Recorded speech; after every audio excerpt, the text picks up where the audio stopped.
Di tarung derajat itu ilmu mempertahankan ketahanan diri. Bukan ilmu mempertahankan diri, karena dengan mempertahankan diri ini saling mempertahankan diri, nggak ada penyelesaiannya.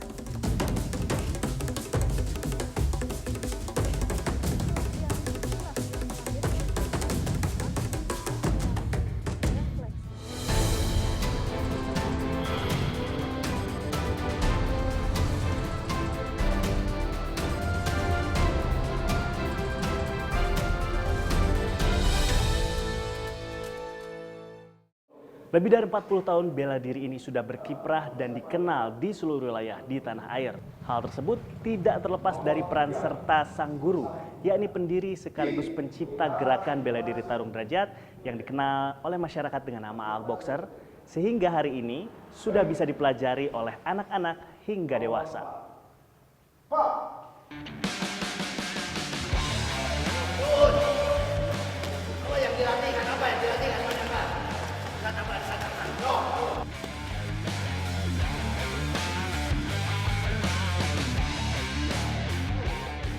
Pengalaman hidup yang keras dan pahit terkadang bisa membuat seseorang menyerah terhadap dirinya. Namun hal tersebut tidak terjadi pada Ahmad Derajat, atau yang lebih dikenal masyarakat sebagai AA Boxer. 2, 3. Meski sudah berusia 74 tahun, kondisi fisik AA Boxer masih sangat sehat. Dia juga masih aktif berlatih dan melatih tarung derajat terutama kepada cucu-cucunya. Kondisi ini tak lepas dari pengalaman hidupnya.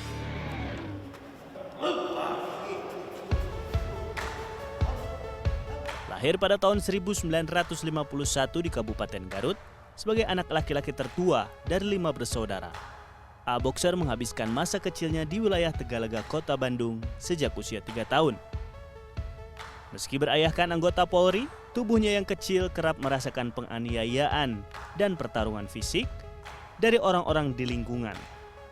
Pengalaman itu membuat AA Boxer mulai mencari dan membentuk bela diri yang sesuai dengan dirinya. Yang membuli secara fisik itu kan bukan hanya sekedar seperti badan saya gitu. Tapi juga ada yang besar gitu. Nah, ada yang gemuk, ada yang kurus gimana. Bahkan dikeroyok itu udah bermacam-macam. Tapi pada intinya tetap mereka itu ke saya memukul, menendang, mengelak, membanting. Jadi saya harus menciptakan sendiri yang cocok untuk diri saya, cara memukul, cara mengelak, cara membanting, atau cara menghindar ya, atau cara mematahkan serangan orang manakala saya kena serangan secara fisik dari orang lain siapa saja.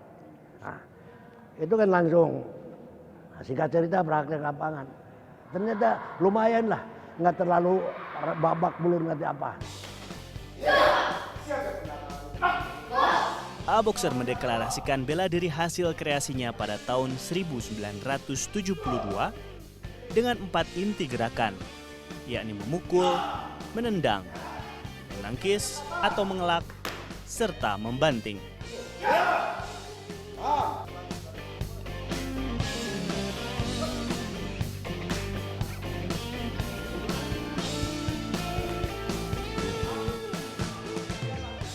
Awalnya nama tarung derajat belum digunakan dan masih disebut sebagai bela diri boxer.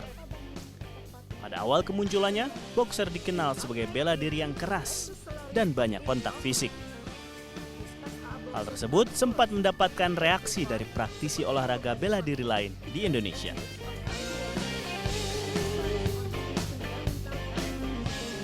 Nah, kenapa boxer? Tahu petinju. Saya tahu tinju. Nah, karena misalkan saya waktu hidup masa kecil di Tegalega itu kan ada perkumpulan tinju yang nama Banteng. Itu kebetulan kenal bapak saya yang kenal, pelatihnya Pak Kang Wahyu. Nah, itu kan udah dewasa. Itu Wahyu Banteng semua tahu di daerah Tegalega itu. Saya mending lihat. Nah, tapi nggak belajar.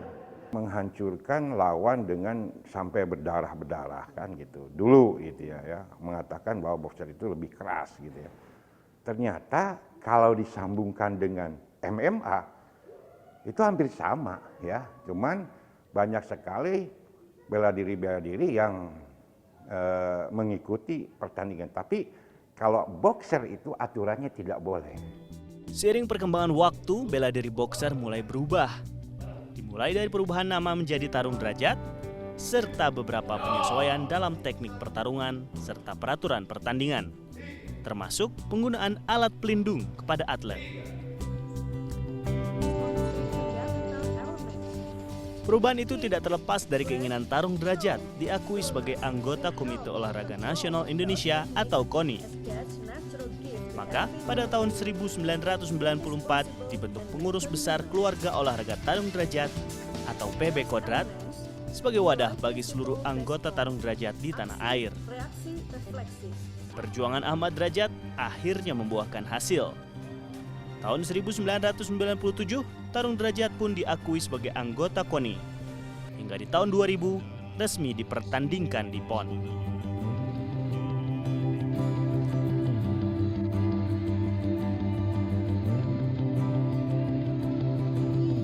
Dari proses itu setelah diakui, nah baru kita masuk tahun 2000, nah setelah diuji dulu, layak nggak nih dipertandingkan di PON. 3 tahun diuji, itu bukan enteng-enteng. Makanya sebelum lupa saya pertanyakan, kok bela diri asing enak aja? Iya kan? Oh jangan sakit hati, jangan enak. Ini disuruh berpikir cerdas. Ini aturan keolahragaan di Indonesia. Apakah persyaratannya sudah memenuhi kriteria sama? Ini kan ujuk-ujuk ikut PON. Ujuk-ujuk ikut ini. Ya, orangnya itu aja. Meski sudah bergabung dalam KONI serta masuk sebagai cabang olahraga PON, langkah AA Boxer mengembangkan tarung derajat tak lantas semakin mudah.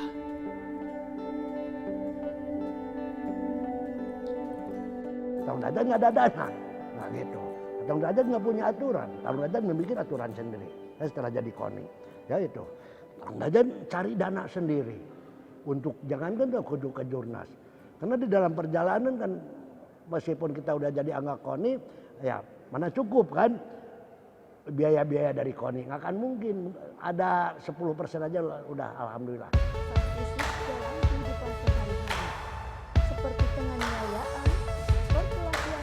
Perjuangan AA Boxer menyebarkan bela diri tarung derajat kini mulai membuahkan hasil. Sebanyak 25 provinsi di tanah air telah memiliki pusat pelatihan. Kejuaraan nasional tarung derajat pun rutin digelar. Terakhir, pada 18 hingga 20 Desember 2022 lalu, Kejurnas ke-19 digelar di Kota Bandung dan menyedot antusiasme penonton.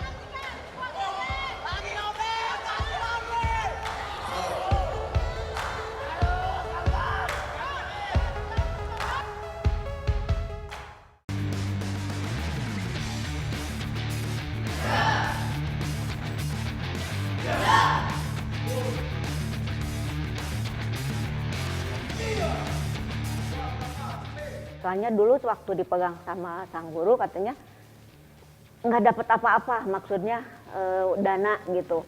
Jadi setiap habis ujian langsung habis. Setiap ada apa-apa ada kepelatihan habis. Tapi setelah nikah, Indung nikah tahun 77, nah dikelola sama Indung.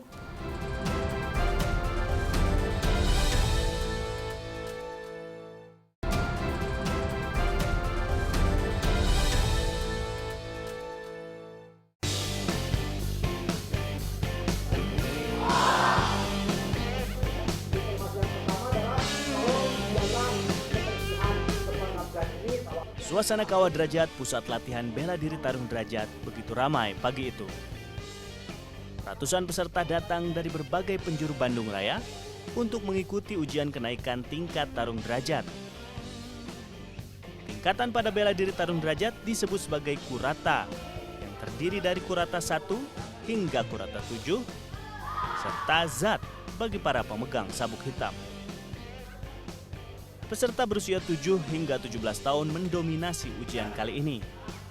Bagi Ahmad Derajat, mereka adalah masa depan dari bela diri tarung derajat.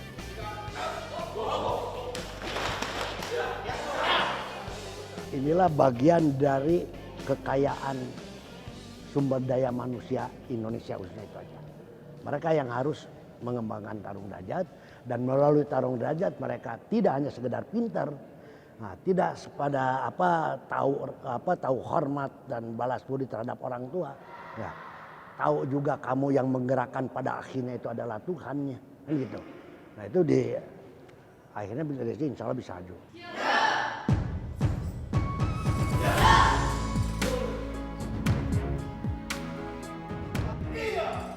Anak-anak muda ini pun merasakan banyak manfaat selama mereka mengikuti pelatihan tarung derajat. Selain mendapatkan ilmu bela diri serta kedisiplinan, tak sedikit dari mereka yang juga mendapatkan prestasi olahraga di ajang tarung derajat. Nggak ada yang berani macem-macem gitu. Kalau olahraga juga kayak kita itu enak karena udah terbiasa, jadi nggak capek banget tuh kan kalau belajar olahraga. Terus jadi kayak dikenal aja gitu, dikenalnya oh si itu sih yang tarung derajat itu. Jadi ya enak sih gitu. Jadi lebih aktif di bidang fisik gitu sih, jadi sering olahraga. Terus bisa jadi lebih disiplin juga kan di bela diri, sama mental juga sih. Awalnya tuh diajak temen sih ikut ekskul di sekolah, karena kan kalau taekwondo tuh lebih aktif di kaki, kalau di tarung kan aktif full body gitu, jadi kayaknya lebih asik gitu.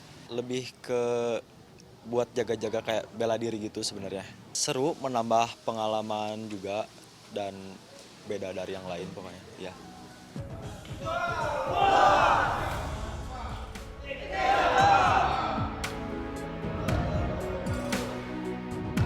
Antusias tinggi peserta latihan maupun ujian kenaikan tingkat ini tak lepas dari andil Aprilianti, istri AA Boxer. Layaknya pasangan suami istri, mereka berbagi peran. AA Boxer fokus pada pengembangan bela diri, sementara Indung, sapaan akrab Aprilianti, mengurus aspek administrasi dan organisasi. Jerih payah mereka membuahkan hasil. Selain memiliki kawah derajat sebagai pusat pelatihan utama, tarung derajat kini diajarkan di 25 provinsi di seluruh Indonesia, serta sudah memiliki federasi tarung derajat skala dunia, yakni International Federation of Tarung Derajat atau IFTD.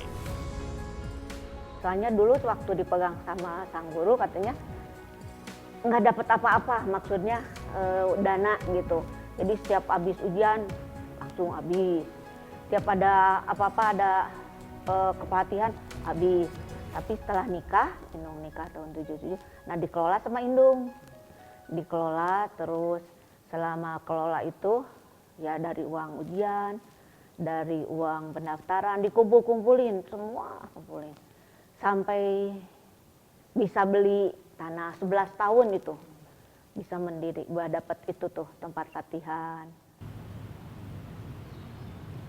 Tidak hanya diajarkan kepada masyarakat umum, bela diri tarung derajat juga menjadi satu-satunya bela diri yang diajarkan kepada para penghuni rutan kelas 1 di Kebonwaru, Kota Bandung.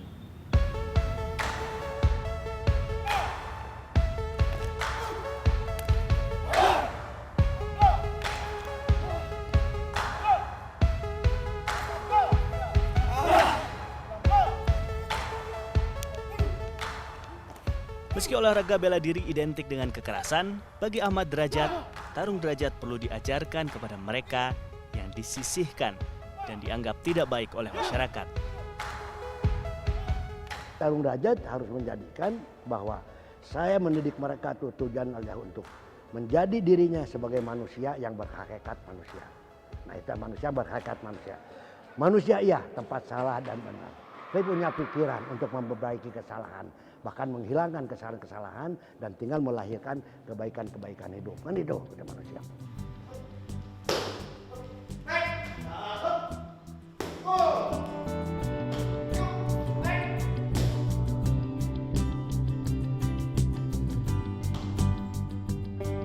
Salah satu mantan penghuni rutan yang sempat berlatih tarung derajat adalah Randi. Ia mulai mempelajari tarung derajat di rutan pada tahun 2017 hingga dibebaskan pada tahun 2020. Kini, ia bisa kembali ke masyarakat dengan sikap yang jauh lebih baik. Sejak tahun 2016, penghuni rumah tahanan kelas 1 Kebonwaru, Kota Bandung mendapatkan pelatihan tarung derajat. Pelatihan bela diri syarat kontak fisik bagi para tahanan ini tidak membuat mereka kian jumawa, namun justru membuat emosi mereka lebih stabil, terlebih menjalani hari-hari mereka yang penuh keterbatasan. berantem di terminal. Kasusnya ini penusukan 351. Korbannya ini koma 26 hari meninggal. Awalnya saya emosian kan, dari jalan gitu kan, brutal. Alhamdulillah semenjak mengenal olahraga tarung derajat saya bisa menahan emosi gitu.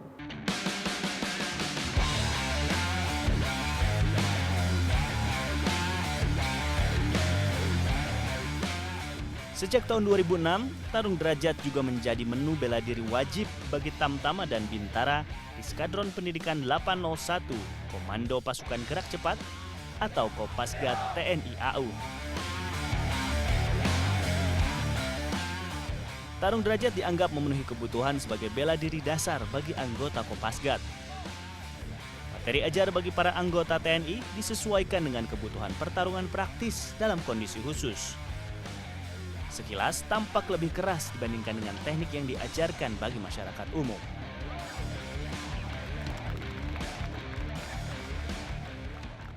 Jadi sesuai arahan Sang Guru Tarung Derajat bahwa bela diri tarung derajat yang dilatihkan khusus untuk para Tamtama dan Bintara Kopasgat ini berbeda sedikit dengan yang dilatihkan untuk umum. Karena jadi mereka harus selalu siap dengan bela diri praktis dan gerakan-gerakan teknik perkelahian atau teknik pertahanan diri yang praktis dan efektif. Jadi gerakannya mungkin sedikit berbeda dengan materi umum. Dalam waktu jangka mereka hanya 4 bulan, mereka harus punya kemampuan untuk mempertahankan dirinya dengan teknik bela diri dari tarung derajat tersebut.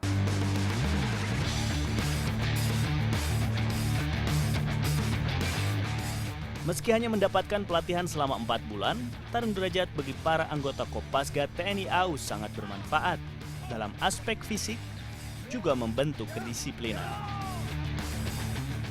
Kesan-kesannya yang pertama adalah menimbulkan semangat etos kerja, Kang, yang pertama. Yang kedua, kami di sini fisik harus prima dan juga sebagai bentuk apresiasi prestasi juga. Bagi mereka, tarung derajat bukan hanya sekadar menjadi olahraga atau bela diri semata, namun sudah menjadi jalan hidup dan cara untuk mempertahankan hidup dalam kondisi genting.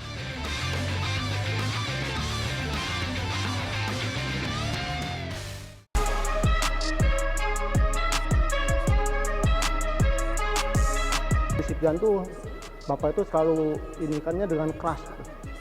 Tapi Bapak tuh orangnya romantis. Itu kayak romantis, sama keluarga juga ada sayangnya terasa sekali. Jadi sangat perhatian gitu.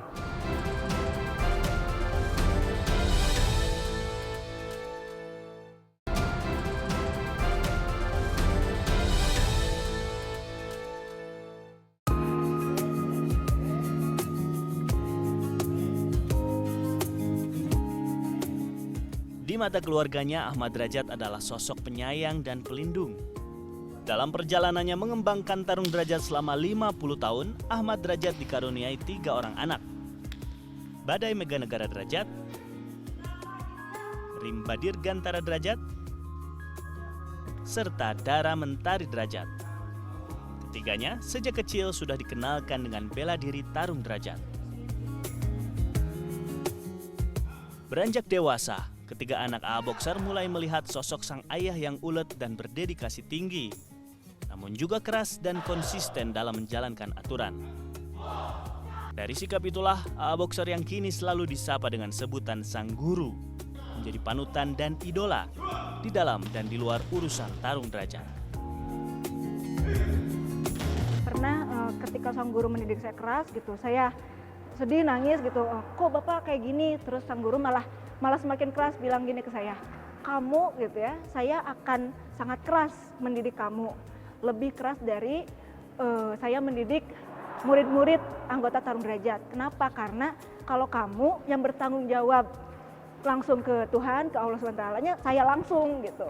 Tapi kalau murid kan ini saya titipan gitu, saya dititipkan oleh orang tuanya yang menitipkan anaknya untuk dilatih oleh saya gitu. Kedisiplinan tuh Bapak itu selalu inikannya dengan keras gitu.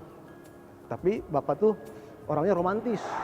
Itu kayak romantis, sama keluarga juga ada sayangnya terasa sekali, jadi sangat perhatian gitu. Yang keduanya sangat menegakkan juga tentang ilmu agama gitu. Jadi kalau misalkan waktu kecil itu nggak sholat itu wah marahnya sekali. Kalau ini juga sampai kalau misalkan sampai nggak sholat subuh apa segala macam, wah ke kitanya tuh jadi waduh ini gimana nih Kang, nah, gitu. Bapak merupakan sosok yang konsisten dan konsekuen dengan peraturan yang dia buat sendiri ya, itu sang guru. Kemudian juga merupakan suatu sosok idola dari anak-anaknya termasuk saya. Jadi kalau cita-cita saya pengen jadi apa? Pengen jadi seperti bapak aja udahlah. Sikap keras dalam mendidik anak dan cucu-cucunya itu diyakini bisa membentuk pribadi yang sukses dalam kehidupan. Tak jarang, sang istri Indung selalu mengingatkan suaminya agar lebih lembut, terutama kepada cucu-cucunya.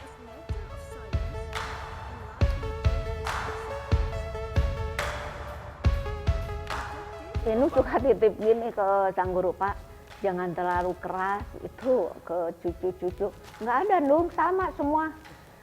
Dari mulai cucu, anggota biasa, anak mesti sama. Kalau Indung suka sayang gitu, kasihan masih pada kecil gitu, kan Bapak ngelatihnya juga keras. Semua nggak ada yang dibeda-bedakan. Apalagi yang namanya ke cucu, lebih keras lagi. Disiplinnya, segala-galanya. Tapi ya mungkin ibu ya suka titip, nggak boleh keras-keras, Pak. Maju, segap, maju. Bagi Ahmad Derajat, apa yang ia ajarkan pada anak-anak dan cucu-cucunya bukan hanya soal teknik bela diri, namun lebih kepada mempertahankan ketahanan diri. Artinya mereka tangguh dalam menghadapi berbagai macam tantangan dalam kehidupan. Pertama ya kalau liburnya seperti sekarang minggu apa kita ada kegiatan. Itu mereka kalau tidak ada kegiatan sekolah latihan. Saya ngelatih langsung. Wah, nanti kita lihat nanti ya. Nanti kan disatangkan ya anak Kang Bade, anak Kang Rimba kan cucu 6, Kang Bade 2 kan, Kang Rimba 3, laki semua, Kang Bade sepasang. Dan sudah jadi juara-juara di kelasnya. Jadi tarung derajat itu ilmu mempertahankan ketahanan diri. Bukan ilmu mempertahankan diri, karena dengan mempertahankan diri ini saling mempertahankan diri, nggak ada penyelesaiannya. Meski berbeda pendekatan dalam urusan tarung derajat, Ahmad Derajat dan Aprilianti memiliki pandangan yang sama dalam urusan akademik ketiga anaknya. Badai Meganegara meraih gelar magister di Institut Teknologi Bandung. Rimba Dirgantara mendapat gelar magister dari Universitas Pajajaran, sementara Dara Mentari meraih gelar notaris di Universitas Indonesia. Waktu anak-anak lulus S1, sebetulnya masih pengen istirahat katanya. Indung, istirahat dulu Indung, jangan terusin ke S2 katanya. Kata Indung, terusin sebentar lagi juga nggak akan kerasa gitu. Terus dikasih semangat sama Indung. Oh nggak bisa kalau sekarang pendidikan, ketinggalan pendidikan, pasti ketinggalan semuanya gitu. Jadi pendidikan harus nomor 1 tetap.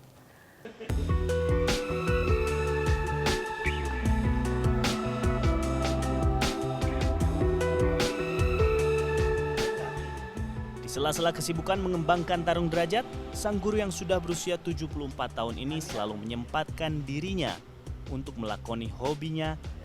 Berkeliling dengan motor besar kebanggaan adalah cara untuk melupakan sejenak kepenatan. Meski berstatus sang guru bela diri, A-Boxer konsisten menjalani prinsip tak pernah berpergian bersama lebih dari 4 motor untuk menghindarkan diri dari sikap arogan di jalanan.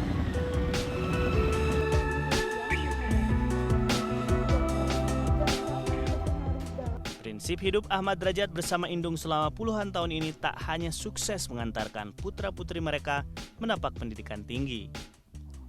Keberadaan tarung derajat di hampir semua provinsi sangat melegakan hati A-Boxer di usia hampir 3/4 abad ini. Satu harapan yang masih ia perjuangkan hingga hari ini, yakni membawa tarung derajat dipertandingkan bukan hanya di Asia Tenggara, namun bisa ke Olimpiade dan membawa harum nama bangsa Indonesia.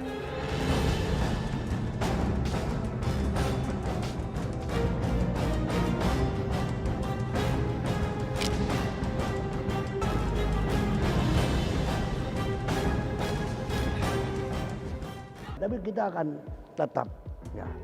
Kita seorang hero semuanya kan itu. Akan tetap hidup ini kan perjuangan yang harus diselesaikan untuk mudah-mudahan insya Allah ya Allah ya Allah ya Allah untuk berhadapan dengan Allah pada saat ini.